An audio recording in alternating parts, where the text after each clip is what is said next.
Hello, this is Chris, the SAT expert at Magoosh, and today I have 5 helpful tips to an all-important burning question that you're having, which is, how do I improve my SAT score? Well, here it is. Number 1, set a specific goal. This is super important, especially early on.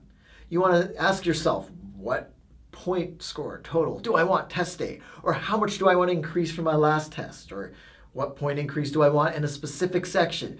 You know yourself best. You know what it is. So think of that specific goal. And in fact, leave a comment right now in the section below and let us know what is your specific goal. And that way you're going to hold yourself accountable and we can cheer you on. Go you! Next. This one's big. Learn from practice tests. Why? Well, first off, you need to take practice tests. Super important. Take them about once a week so you can make sure that you are improving. And of course, that goes back to specific goals. Are you hitting or getting closer to your specific goal? Practice tests will tell you that. But they'll also tell you something super important. And that is, what are some gaps? Where are you struggling? What are your weaknesses? And only by taking these tests in real time, timing yourself at home, phone turned off, everything quiet, can you really identify this? So take those practice tests early on, figure out those areas, those weaknesses, those omissions in knowledge, and then it's time for targeted practice.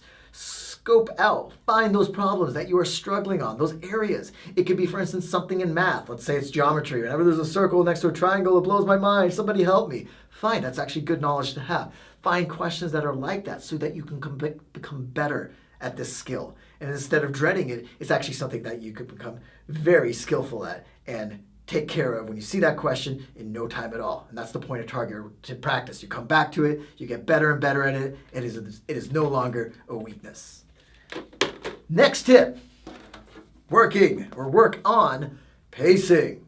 Pacing is huge. The test is really about performance. If you run out of time but you know everything, you're not going to get the score you could get.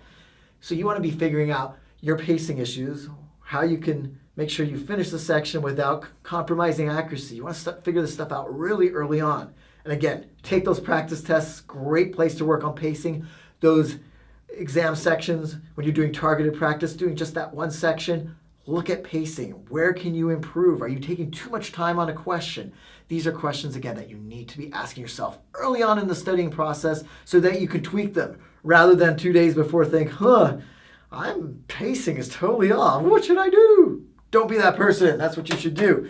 And finally, don't forget those fundamentals. Yes, it all comes down to those fundamentals because you can work on pacing, you can do practice tests, but at the end of the day, if you don't actually know your subject-verb agreement, you don't even know what that means, that's going to really hurt you in the writing section. Likewise, if there's something in math, you see an imaginary number and you want to close your eyes and imagine anything but that imaginary number, then that's an issue. So figure out what those fundamental weaknesses are, not necessarily weakness, but concept holes are, and fill them in so that test day, you have all the concepts and fundamentals down, you have all your pacing issues taken care of, you know what your specific goal is, and you're ready to give us good news after the test, and we will see you next time.